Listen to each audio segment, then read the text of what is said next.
আসসালামু আলাইকুম। আশা করি সবাই ভালো আছেন। গত ভিডিওগুলোতে আমি প্রবলেম 1 থেকে 4 পর্যন্ত সলিউশন করে দিয়েছিলাম, আর 5 নাম্বারটা বাড়ি কাজ দিয়েছিলাম। যারা যারা বাড়ি কাজটা করেছেন আলহামদুলিল্লাহ, ধন্যবাদ আপনাদের। ঠিক আছে, এখন আমরা যারা যারা 5 নাম্বারটা করতে পারেননি ভাইয়া, 5 নাম্বারটা আপনাদের মেসেঞ্জার গ্রুপের ছবি দেওয়া আছে। যারা করেন নাই তারা কাইন্ডলি একটা উঠাই নেবেন, প্রবলেম 5 নাম্বারটা উঠাই নেবেন। আজকে আমরা আলোচনা করব প্রবলেম 6 নাম্বার এবং 7 নাম্বার নিয়ে। ঠিক আছে, আচ্ছা, প্রবলেম 6 নাম্বারে কী বলছে ভাইয়া দেখেন। The following income was mister Safwan Chowdhury in the income ইয়ার 2017-2018। আমাদের ইনকাম ইয়ারটা দেওয়া আছে 2017-2018। আচ্ছা, এরপরে আমাদের কি কি বলছে, কিছু ইনকাম দেওয়া আছে এখানে। প্রথম ইনকামটা হচ্ছে আমাদের sale of crops 1,20,000, income from rent of agriculture land 10,000, income from বর্গা cultivation 30,000, income from sale of honey 5,000 টাকা, sale of forestry 20,000, income from mooring terminal 10,000। তারপর হচ্ছে income from poultry farm 20,000, income from tea garden 50,000, income from rubber garden 30,000, income from building used as agriculture 10,000। আচ্ছা, এই পর্যন্ত হচ্ছে আমাদের total ইনকামগুলো। আচ্ছা, এরপরে আমাদের কিছু এক্সপেন্সগুলো দেওয়া আছে। এক্সপেন্সগুলো হচ্ছে কাল্টিভেশন এক্সপেন্স 70,000, ওয়েজেস টাকা 3,000, interest on agriculture loan 10,000, land development tax 8,000, insurance premium 1,000। আচ্ছা, এখানে আমাদের করতে কি বলছে, mister Safwan Chowdhury submitted proper books of account. এই লাইনটা খেয়াল করেন ভাইয়া, এখানে বলছে mister Safwan Chowdhury submitted proper books of account. এটার মানে হচ্ছে সে তার প্রকৃত বই মেনটেন করেছে এবং প্রকৃত হিসাবের বই সে যথাযথ পালন করেছে। তারপরে বলছে আমাদের calculate the total taxable income from mister Safwan Chowdhury. এই লেখাটা আপনাদের শিটের মধ্যে হয়তো বা নাই, এটা হয়তো বা টাইপিং মিস্টেক হয়েছে ভাইয়া, আপনারা সবাই একটু উঠাই নেবেন লেখাটা। এটা আপনাদের শিটের মধ্যে দেওয়া ছিল না, সবাই একটু উঠাই নেবেন। আচ্ছা, এখানে এই লাইনটা ভাইয়া আবার খেয়াল করি। এখানে বলছে mister Safwan Chowdhury submitted proper books of account. আচ্ছা, যদি প্রপার বুক মেনটেন করে তাহলে আমরা কি বলছিলাম ভাইয়া, প্রপার বুক মেনটেন করলে আমাদের কোনো ঝামেলা নাই, প্রোডাকশন কস্ট যা আছে আমরা তাই বসাই দেবো। ঠিক আছে, বা প্রশ্নের মধ্যে যা থাকবে আমরা তাই বসাই দেবো, মানে 60% আমাদের করতে হবে না। আগের অঙ্কগুলোতে যেমন আমরা অ্যাকচুয়াল এগ্রিকালচার ইনকামের 60% আমরা প্রোডাকশন কস্ট ধরেছিলাম, কিন্তু হ্যাঁ, কিন্তু এখানে আমাদের কোনো 60%টা ধরা লাগবে না, বিকজ আমাদের এখানে বলে দিচ্ছে he submitted proper books of account. আচ্ছা, এই বিগত অঙ্কটাতে মানে 5 নম্বর অঙ্কটাতে এখানে আমাদের প্রোডাকশন কস্ট কত ছিল সেটা কিন্তু অ্যামাউন্ট দিয়ে দিয়েছিল। হয়ে খেয়াল করেন সবাই, Abdul Kader to provide all supporting document for the production cost incurred 2,50,000 টাকা। আচ্ছা, এখানে প্রোডাকশন কস্টের টাকাটা আমাদের দেওয়া ছিল। ঠিক আছে, আমরা ওই 5 নম্বর অঙ্কে আমরা এই প্রোডাকশন কস্টটা 2,50,000 টাকায় লিখছি। হ্যাঁ, কিন্তু এইখানে আমাদের 6 নম্বরে কিন্তু প্রোডাকশন কস্টের অ্যামাউন্টটা দেওয়া নাই, শুধু বলছে সে প্রপার বুক মেনটেন করেছে। ঠিক আছে, তাহলে আমাদের যদি প্রোডাকশন কস্টের টাকাটা না দেওয়া থাকে তাহলে আমাদের প্রোডাকশন কস্ট নিয়ে চিন্তা করতে হবে না, কারণ এখানে সে বলে দিছে যে প্রপার বুক মেনটেন করেছে। তো প্রপার বুক মেনটেনের মধ্যে আমাদের কিছু খরচ আছে। খরচের মধ্যে প্রথমে যেটা দেখেন কাল্টিভেশন এক্সপেন্স। এই কাল্টিভেশন এক্সপেন্স কিন্তু আমাদের প্রোডাকশন কস্টের একটা এলিমেন্ট। ঠিক আছে, তো আমাদের নতুন করে আমাদের প্রোডাকশন কস্টটা লিখতে হবে না, আমাদের এখানে যে কয়টা খরচ আছে ডাইরেক্ট আমরা বসাই দেবো, জাস্ট এতটুকুই। যে খরচগুলো আছে আমরা সেগুলো ডিরেক্টলি বসাই দেবো, আমাদের কোনো 60%ও করতে হবে না।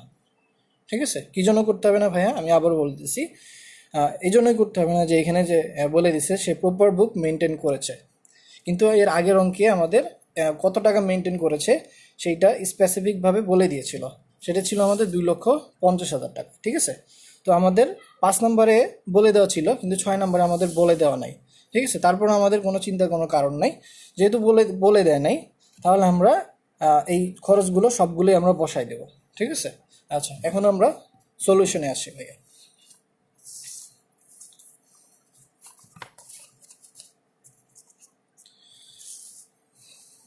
আচ্ছা, এখানে আমাদের প্রশ্নের মধ্যে যেই আয়গুলো ছিল আমরা ডিরেক্টলি এখানে বসাইছি, কিন্তু আয়গুলোর মধ্যে কিছু কিছু লক্ষণীয় বিষয় হচ্ছে ভাইয়া, আমাদের সবগুলোই কিন্তু এখানে এই সবগুলো আয় কিন্তু আমাদের প্রকৃত কৃষি আয় না, ঠিক আছে। এখানে আমাদের 6 নম্বরে যে আয়গুলো আছে সবগুলোই কিন্তু প্রকৃত কৃষি আয় না। এটার মধ্যে কিছু আংশিক কৃষি আয় আছে এবং কিছু অন্যান্য কৃষি বাবদ আয় আছে। তো এইগুলো আমরা দেখি কোনগুলো প্রকৃত কৃষি আয় এবং কোনগুলো অন্যান্য কৃষি আয় এবং কোনগুলো আংশিক কৃষি আয়। আচ্ছা, তাহলে প্রথমে আমাদের যেটা ছিল সেল অফ ক্রপস 1,20,000, এটা আমাদের প্রকৃত এগ্রিকালচার ইনকাম আমরা জানি। তাহলে আমরা লিখছি এখানে সেল অফ ক্রপস 1,20,000, ঠিক আছে। তারপর হচ্ছে আমাদের income from rent of agriculture land 10,000, এটাও আমাদের অ্যাকচুয়াল এগ্রিকালচার ইনকাম। তারপর হচ্ছে ইনকাম ফ্রম বর্গা কাল্টিভেশন, এটা হচ্ছে আমাদের এগ্রিকালচার ইনকামের 30,000। তাহলে এটা আমরা বসাইলাম, ঠিক আছে।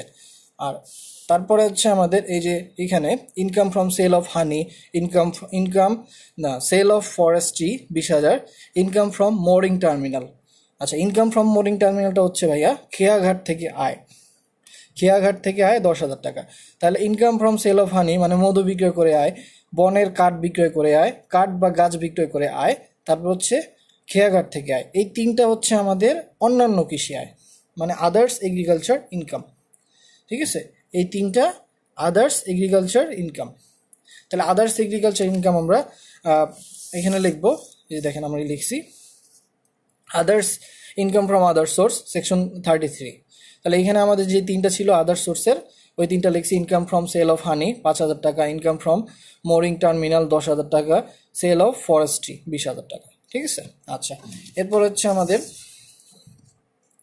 তারপরে কি আছে ইনকাম ফ্রম পোলট্রি ফার্ম, এটা হচ্ছে কৃষি আয়ের অন্তর্ভুক্ত। তাহলে এটা আমরা লিখছি যে income from poultry farm, income from poultry farm 20,000 টাকা। আচ্ছা, এরপর সিরিয়াল হচ্ছে আমাদের ইনকাম ফ্রম টি গার্ডেন আর ইনকাম ফ্রম রাবার গার্ডেন। এই দুইটা আমরা সবাই জানি ভাইয়া, এই দুইটা হচ্ছে আংশিক কৃষি আয়। আংশিক কৃষি আয় টি গার্ডেন আর রাবার গার্ডেনে 60% যাবে এগ্রিকালচারে আর 40% যাবে বিজনেসে, ঠিক আছে। তাহলে আমরা এখানে 60% লিখছি ইনকাম ফ্রম টি গার্ডেন 60%, 50,000 টাকার 60%, আর ইনকাম ফ্রম রাবার গার্ডেন 30,000 টাকার 60%, ঠিক আছে। আচ্ছা, আবার এই 40%টা কোথায় যাবে? এই 40%টা যাবে ইনকাম ফ্রম বিজনেসে, ঠিক আছে। তাহলে আমরা এখানে লিখলাম যে income from business section 28, income from tea garden ওই 50,000 টাকার 40%, আর ইনকাম ফ্রম রাবার গার্ডেনে 30,000 টাকার 40%, 12,000 টাকা, ঠিক আছে। আচ্ছা, তারপর হচ্ছে আমাদের আরও কিছু ইনকাম আছে। এখানে আমাদের আরেকটা ইনকাম বাকি রয়ে গেছে, সেটা হচ্ছে income from building used as agriculture 10,000 টাকা। এটা হচ্ছে আমাদের কৃষি আয়ের অন্তর্ভুক্ত। তাহলে এখানে আমরা লিখলাম income from building used as agriculture 10,000 টাকা, ঠিক আছে। তাহলে এখানে আমাদের কৃষি বাবদ আয় যেগুলো ছিল ইনকাম ফ্রম এগ্রিকালচারের সবগুলো লিখছি। আমাদের টোটাল ইনকাম ফ্রম এগ্রিকালচার হচ্ছে 2,38,000, ঠিক আছে। আর আমাদের কিছু খরচ ছিল, খরচগুলো হচ্ছে আমাদের এই যে ভাইয়া, খরচগুলো হচ্ছে আমাদের যেগুলো আছে সেগুলো আমরা ডিরেক্টলি বসাই দেবো, কারণ এখানে বলে দিছে যে সে প্রকৃত বুক মেনটেন করেছে, ঠিক আছে। প্রোডাকশন কস্ট আমাদের টাকা দেওয়া নাই, আমাদের ওইটা নিয়ে চিন্তা করতে হবে না। আমরা জাস্ট এইগুলো সবগুলোই আমরা বসাই দেবো একের পর এক, ঠিক আছে। তাহলে আমরা এখানে বসাইছি ভাইয়া, দেখেন একটু খেয়াল করেন। হ্যাঁ, cultivation expense 70,000, wages 3,000, interest on agriculture loan 10,000, land development tax 8,000, insurance premium 1,000 টাকা, ঠিক আছে। তো এখানে আমাদের যা যা ছিল আমরা ডিরেক্টলি বসাই দিছি, ঠিক আছে। এই হচ্ছে আমাদের খরচগুলো।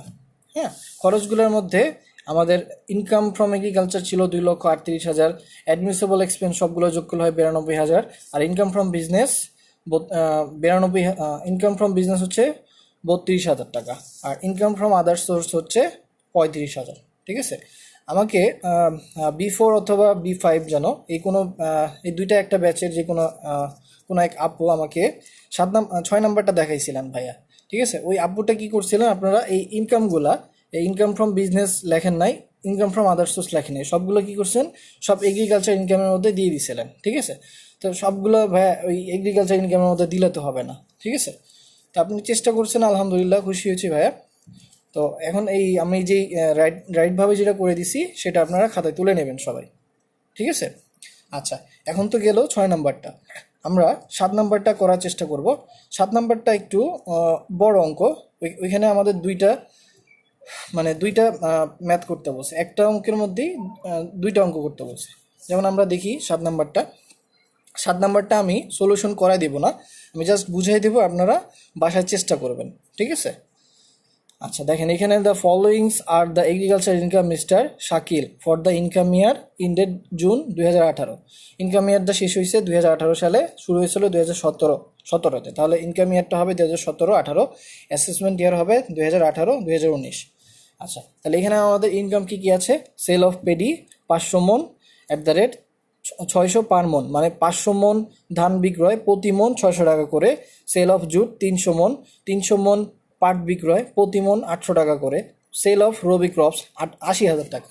আচ্ছা এখানে আমাদের ভাইয়া দেখেন সবাই, এখানে 1 2 3 প্রথম যে তিনটা আছে, প্রথম তিনটা হচ্ছে sale of paddy, sale of jute আর সেল অফ রবি ক্রপস। এই তিনটা হচ্ছে আমাদের অ্যাকচুয়াল এগ্রিকালচার ইনকাম, এই তিনটা আমাদের অ্যাকচুয়াল এগ্রিকালচার ইনকাম। আচ্ছা এরপর হচ্ছে আমাদের সেল অফ টি, এটা কিন্তু আমাদের আংশিক কৃষি আয়, ঠিক আছে। তারপর হচ্ছে ইনকাম ফ্রম বর্গা, এটা এগ্রিকালচার ইনকাম কিন্তু অ্যাকচুয়াল এগ্রিকালচার ইনকাম না। তারপরে লিজ অফ এগ্রিকালচার ল্যান্ড 70,000 টাকা, ঠিক আছে। তাহলে আমরা এইগুলো সবগুলো কি বসাবো? এগ্রিকালচার ইনকামে বসাবো, কিন্তু এই দুইটার কি করব আমরা? Sale of tea garden, sale of tea হচ্ছে 90,000, এটার 60% বসাবো আমরা এগ্রিকালচারে, 40% বসাবো বিজনেসে, ঠিক আছে।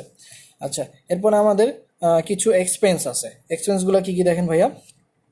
প্রথমে আছে cost of seeds and fertilizer 1,50,000, cultivation cost 1,65,000, transportation cost 40,000, ordinary processing cost 30,000,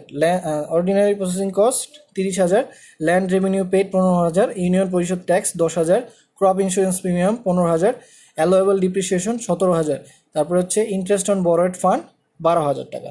আচ্ছা তাহলে এই খরচগুলোর মধ্যে আমাদের প্রোডাকশন কস্টের এলিমেন্টগুলো কী কী ভাইয়া? এখানে প্রোডাকশন কস্টের এলিমেন্ট হচ্ছে 1 2 3 4, এই প্রথম চারটা হচ্ছে আমাদের প্রোডাকশন কস্টের এলিমেন্ট, প্রথম চারটা, ঠিক আছে। প্রথম চারটা হচ্ছে আমাদের প্রোডাকশন কস্টের এলিমেন্ট। আচ্ছা এখন তারপরেরগুলো আমাদের অ্যাজ ইউজুয়াল সাধারণ খরচ। আচ্ছা আমাদের প্রশ্নে আমাদের কি করতে বলছে, পরের পৃষ্ঠায় আছে আমাদের, একটু সবাই খেয়াল করেন। প্রথমে আমাদের এ নাম্বার করতে বলছে he did not keep proper books of account, এটা মানে হচ্ছে সে প্রকৃত বুক মেনটেন করে না, প্রকৃত বুক মেনটেন করে না। তারপরে বলছে হি kept necessary books of account, তারপরে বলছে সে প্রকৃত হিসাবের বই মেনটেন করে। আমাদের বের করতে হবে যে computer total income of the year, মানে ওই বছরের প্রকৃত আয় কত সেটা আমাদের বের করতে হবে। আমাদের কন্ডিশন দিয়ে দিচ্ছে দুইটা, একটা হচ্ছে সে প্রপার বুক মেনটেন করে, আরেকটাতে সে প্রপার বুক মেনটেন করে না। আচ্ছা এই প্রপার বুক মেনটেন যেটাতে করে, এই যে প্রথমে যেটা বলছে he did not keep proper books of account, সে যদি প্রকৃত বই মেনটেন না করে তখন আমরা কি বসাই? যদি প্রকৃত বই মেনটেন না করে তখন আমরা ওই প্রকৃত কৃষি আয়ের 60% প্রোডাকশন কস্টে বসাই, তাই না ভাইয়া? আচ্ছা তাহলে প্রকৃত কৃষি আমি এই তিনটা বলে দিছি ভাই, এই যে দেখেন সবাই, প্রথম তিনটা sale of paddy, sale of jute, sale of rabi crops, এই তিনটা যোগ করে যত হবে সেটা 60% বসাবেন প্রোডাকশন কস্টে। হ্যাঁ মানে এ নাম্বার রিকোয়ারমেন্টে, হ্যাঁ এ নাম্বার রিকোয়ারমেন্টে বলেছিল যেহেতু আমাদের কোনো প্রকৃত বই মেনটেন করে নাই, তাহলে আমরা এটা মানে প্রকৃত কৃষি আয়ের 60% বসাই দেব। কিন্তু আমরা দ্বিতীয় নাম্বারটা কিন্তু মানে বি নাম্বারে কিন্তু আমরা 60% বসাবো না, ঠিক আছে। এ নাম্বারে আমাদের এই যে প্রোডাকশন কস্টে যে এলিমেন্ট ছিল এই এলিমেন্টগুলো আমরা বাদ দেব, কিন্তু এই এলিমেন্টগুলো আমরা বসাবো না, ঠিক আছে। এই চারটা আমরা বসাবো না, এই চারটার পরিবর্তে আমরা প্রকৃত কৃষি আয়ের 60% বসাই দেব, ঠিক আছে।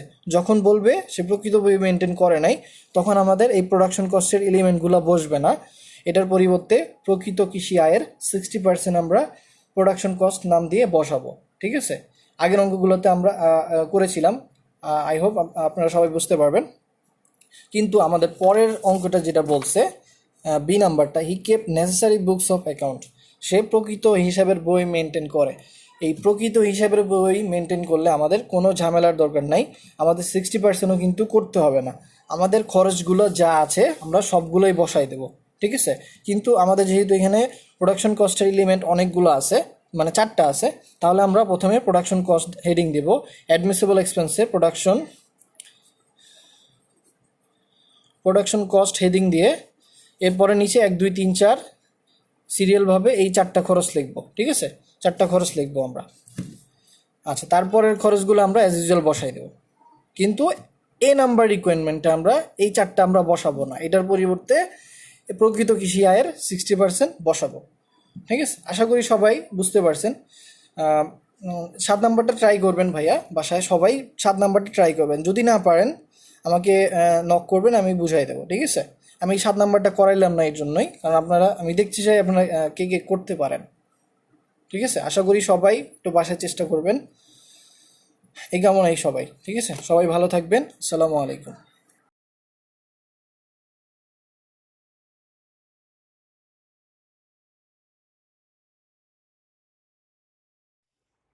ইনকাম ফ্রম এগ্রিকালচার, প্রবলেম 4 বলেছে income from agriculture of mister Mizan for the year ended June 30, 2017। আচ্ছা, ইনকাম ইয়ারটা শেষ হয়েছে 2017-তে জুনের 30-এ। তাহলে ইনকাম ইয়ারটা শুরু হয়েছিল কবে ভাইয়া? 2016 সালে। তাহলে ইনকাম ইয়ার আমাদের 2016, 2017, আর অ্যাসেসমেন্ট ইয়ার হবে 2017, 2018। আচ্ছা, এরপরে বলেছে আমাদের সেল অফ জুট 500 মন অ্যাট দ্য রেট 1000 পার মন। আচ্ছা, প্রতি মন 1000 টাকা করে 500 মন পাট বিক্রয়। তারপরে বলেছে সেল অফ রাইস 500 মন অ্যাট দ্য রেট 600 মন, মানে প্রতি মন 600 টাকা করে 500 মন ধান বিক্রয়। তারপরে বলেছে income from lease of agriculture 70,000 and income from sale of sugar cane 1,50,000 টাকা। আচ্ছা, তাহলে আমরা এই পর্যন্ত আমরা ইনকাম পেলাম। ঠিক আছে, তারপর আমাদের কিছু খরচ আছে, এক্সপেন্সগুলো কি দেখেন। ল্যান্ড রেভিনিউ পে 25,000 টাকা, ইউনিয়ন পরিষদ ট্যাক্স 15,000 টাকা, ক্রপ ইন্স্যুরেন্স প্রিমিয়াম 20,000 টাকা, অ্যালাউয়েবল ডিপ্রিসিয়েশন 15,000 টাকা, ইন্টারেস্ট অন মর্টগেজ লোন 8,500। আচ্ছা, তারপর হচ্ছে maintenance cost for irrigation project 12,000 টাকা। আচ্ছা, এইগুলো যে পাইলাম আমরা, এইগুলো হচ্ছে আমাদের এক্সপেন্সগুলো, তাই না? এখন এই এক্সপেন্সের মধ্যে কোনোটা কিন্তু আমাদের প্রোডাকশন কস্টের এলিমেন্ট নাই। ঠিক আছে, এলিমেন্টগুলো কিন্তু এটার মধ্যে নাই, এইগুলোর মধ্যে নাই। ঠিক আছে, আচ্ছা, তারপরে আমাদের কি বলেছে, mister Mizan had a waiting machine which has purchase এর টাকা 30,000 টাকা। আচ্ছা, সে একটি ওজন মাপার মেশিন ক্রয় করেছিল 30,000 টাকা দিয়ে।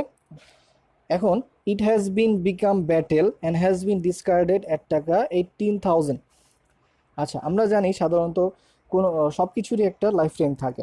ঠিক আছে, ওই লাইফ টাইমের পরেই সাধারণত এটা অকেজ হয়ে যায় বা ব্যবহার অনুপযোগী হয়ে যায়। তাহলে ব্যবহার অনুপযোগী হলে আমরা কি করি, সেটা হয়তো আমরা বিক্রি করে দিই অথবা কাউকে দিয়ে দিই। ঠিক আছে, তাহলে এখন আমরা এখানে কি বলছি, it has become battle and has been discarded টাকা 18,000। তাহলে এটা বলেছে যে আমরা কিনেছিলাম 30,000 টাকা দিয়ে, আমরা এটা ব্যবহার করার পরে সেটা হ্রাসকৃত মূল্য হচ্ছে বা ধ্বংসপ্রাপ্ত মূল্য হচ্ছে 18,000 টাকা। ঠিক আছে, তারপরে বলেছি কি দেখেন, at the time of sale, কিন্তু বিক্রয়ের সময় the write down value of the machine was 22,000 টাকা। আচ্ছা, যখন আমরা সেটা বিক্রি করছি তখন সেটার আর মেশিনের রাইট ডাউন ভ্যালু বা লিখিত মূল্য ছিল 22,000 টাকা, কিন্তু আমরা সেটা বিক্রি করেছি 18,000 টাকা দিয়ে। তাহলে এখানে আমাদের লস হয়েছে না ভাইয়া? এখানে আমাদের লস হয়েছে টোটাল 4,000 টাকা। 22,000 টাকা থেকে 18,000 বাদ দিলে 4,000 টাকা আমাদের লস। ঠিক আছে, এখানে এই সম্পূর্ণ অঙ্কে এই লাইনটাই শুধু জাস্ট বোঝার আছে। ঠিক আছে, বাদ বাকিগুলো আপনারা এমনি দেখলে পারবেন। ঠিক আছে, তারপরে বলছে when asking for people proper books of account. আচ্ছা, এখানেও কিন্তু এখানে আমাদের কোথাও কিন্তু বলে দেওয়া নাই যে প্রপার বুক মেনটেন করেছে বা করে নেই। ঠিক আছে, তাহলে আমরা ধরে নেব যে সে প্রপার বুক মেনটেন করে নেই, যেহেতু আমাদের এলিমেন্টগুলোও নাই। তারপরে বলে দেওয়া আছে যে কোথাও বলে দেওয়া নাই যে এখানে প্রপার বুক মেনটেন করে নাই বা করেছে। ঠিক আছে, তাহলে আমরা ধরে নেব যে সে প্রপার বুক মেনটেন করেনি। আচ্ছা, তাহলে এখন আমরা সলিউশনে আসি, দেখি। আচ্ছা, দেখেন এখানে আমাদের প্রথমে প্রবলেম 4-এ প্রথমে আমাদের কি কি ইনকাম ছিল ভাইয়া? আমাদের আমাদের করদাতার নাম ছিল মিজান। ঠিক আছে, তাহলে আমরা লিখলাম এখানে মিস্টার মিজান। আর ইনকাম ইয়ার ছিল আমাদের 2017। আচ্ছা, ইনকাম ইয়ার ইন্ডেড 2017। তাহলে এখানে একটু কারেকশন আছে ভাই, এখানে হবে 2016, 2017, যেহেতু 2017 সালে সে তার ইনকাম ইয়ারটা শেষ হয়েছে। ঠিক আছে, তাহলে শুরু হয়েছিল 2016 সালে। আর এখানে আমাদের অ্যাসেসমেন্ট ইয়ারটাও হবে 2017, 2018। ঠিক আছে, আচ্ছা, তাহলে এখানে আমাদের বের করতে বলছে এগ্রিকালচার ইনকাম ফ্রম এগ্রিকালচার।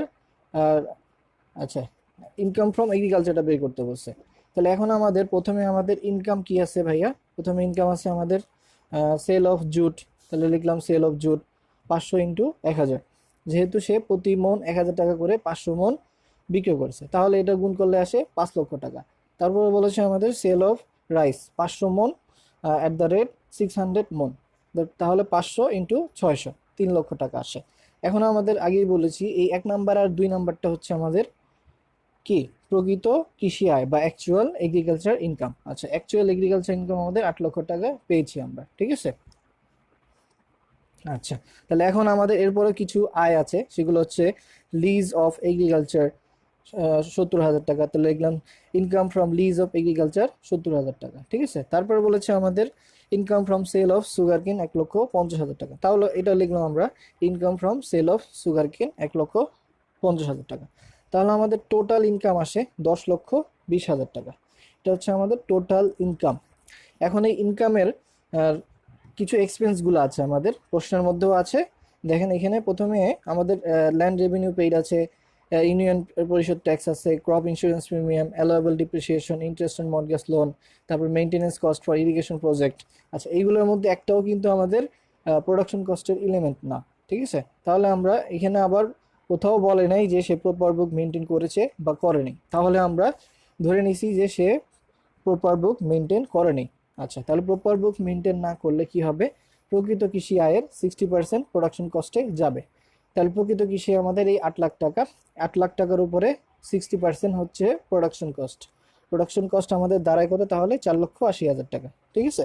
তারপরে দেখেন আমাদের প্রশ্নের মধ্যে যেভাবে যেই খরচগুলো দেওয়া আছে আমরা এই খরচগুলো সিরিয়ালভাবে লিখবো। তাহলে এখানে ল্যান্ড রেভিনিউ আছে 25,000 টাকা, 25,000 টাকা লিখছি। তারপরে হচ্ছে ইউনিয়ন পরিষদ ট্যাক্স 15,000 টাকা, 15,000 টাকা লিখছি এখানে, ঠিক আছে। তারপরে আছে আমাদের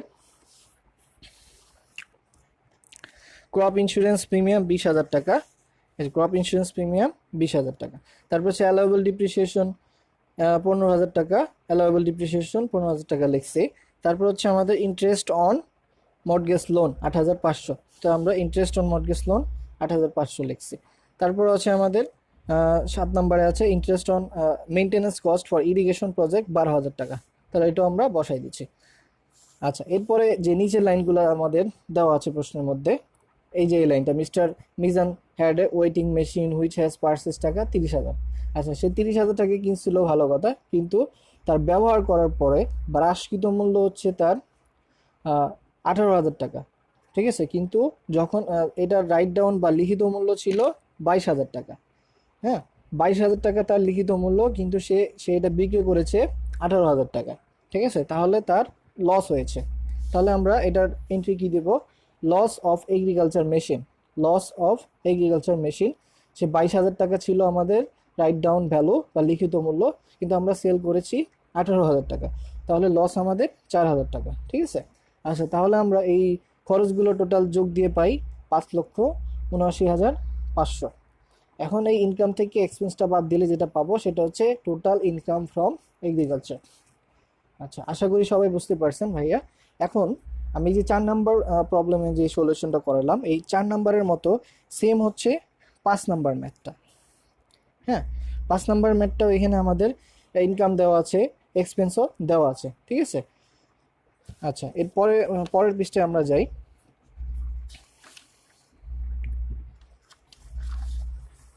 আচ্ছা, এখানে আমাদের এই লাইনটা আপনারা একটু খেয়াল করেন সবাই। Abdul Kader had a machine which has purchase at টাকা 18,000, ঠিক আছে। সে ওই মেশিনটা কিনেছিল 18,000 টাকা। It has become obsolete and has been discarded 9,500। Same হচ্ছে 4 নাম্বারের মতো, সেটা এটার একদম ব্যবহার যখন ব্যবহার অনুপযোগী হয়ে যায় তখন সেটার মূল্য দাঁড়ায় 9,500 টাকা, ঠিক আছে। আর এই অবস্থায় আমরা সেটা বিক্রি করে দিছি 9,500 টাকায়, কিন্তু যখন সেটা কিন্তু এটার রাইট ডাউন ভ্যালু ছিল আমার 10,000 টাকা, যে the write down value of the machine was 10,000। তাহলে এখানে আমাদের লস হচ্ছে ভাইয়া 500 টাকা, ওইটার মতোই সেম 4 নাম্বারের মতোই এই এন্ট্রিটা, ঠিক আছে।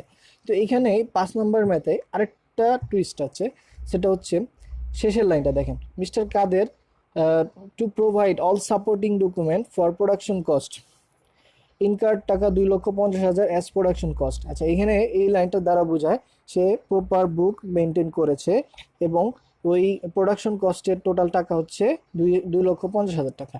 আচ্ছা, এরকম লেখা কিন্তু আগের 4টা অঙ্কে আমরা কোথাও কিন্তু পাইনি, ঠিক আছে। তাহলে এই 5 নম্বর ম্যাথে আমাদের যেহেতু বলে দিছে যে প্রোডাকশন কস্ট 2,50,000 টাকা, তাহলে আমাদের এখানে আর কোনো ঝামেলা নাই, আমরা ডিরেক্ট প্রোডাকশন কস্ট লিখে দিব 2,50,000 টাকা, ঠিক আছে।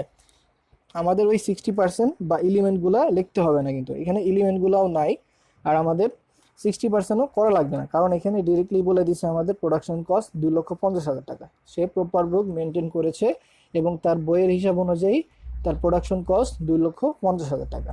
আচ্ছা, তারপর আমাদের শেষে কি বলেছে, complete the total taxable income from Abdul Kader. আচ্ছা, ট্যাক্সেবল ইনকাম আমাদের বের করতে বলেছে, ঠিক আছে। তাহলে ট্যাক্সেবল ইনকামটা আমি যে আগে যে ফরম্যাটটা দিয়েছিলাম ফুল ফরম্যাট, ওই ফুল ফরম্যাটের মধ্যে প্রথমে ছিল ইনকাম, তারপরে ছিল অ্যাডমিসেবল এক্সপেন্স, তারপরে ছিল ইনকাম ফ্রম বিজনেস, তারপরে ছিল কি income from other other agriculture income. আচ্ছা, ইনকাম ফ্রম বিজনেস দুইটা ক্ষেত্রে দিয়েছিলাম আমি, সেটা হচ্ছে এগ্রিকালচার আর হচ্ছে সরি দুইটা ক্ষেত্রে দিয়েছি, একটা হচ্ছে তো আপনার হচ্ছে টি গার্ডেন আর একটা হচ্ছে রাবার গার্ডেন। তাহলে এখানে আমাদের টি গার্ডেন কি আছে? আচ্ছা, এখানে আমাদের কোথাও টি গার্ডেন নাই অথবা রাবার গার্ডেনও নাই, ঠিক আছে। এখানে আমাদের টি গার্ডেন, এই যে আমি একটু দেখাই, দেখেন এখানে হচ্ছে 5 নম্বর ম্যাথে কোথাও টি গার্ডেনও নাই, রাবার গার্ডেনও নাই। তাহলে আমাদের ওই ইনকাম ফ্রম বিজনেস এটা লেখা লাগবে না, আর আদার্স ইনকামও কিন্তু আমাদের নাই, ঠিক আছে। তাহলে আমরা অ্যাজ ইউজুয়াল ওই যে ইনকাম ফ্রম এগ্রিকালচারে যে যতটুকু নিয়মে করছি ততটুকু করলেই হয়ে যাবে, ঠিক আছে। কিন্তু আমাদের বলেছি কিন্তু এখানে আমাদের টোটাল ট্যাক্সেবল ইনকাম বের করতে, কমপ্লিট দ্য ট্যাক্সেবল ইনকাম, এখানে কিন্তু বলে নাই যে ক্যালকুলেট দ্য এগ্রিকালচার ইনকাম, ঠিক আছে। তা এটা নিয়ে আর আমাদের মাথা ঘামায় কোনো লাভ হবে না, কারণ এখানে আমাদের ইনকাম ফ্রম বিজনেসের কোনো এলিমেন্ট নাই, ঠিক আছে। তাহলে আমরা ওই আগের নিয়মে এটা করে ফেলবো, ঠিক আছে। আশা করি সবাই এই 5 নাম্বারটা করে আমাকে দেখাবেন, ঠিক আছে ভাইয়া। ওকে, ধন্যবাদ সবাইকে।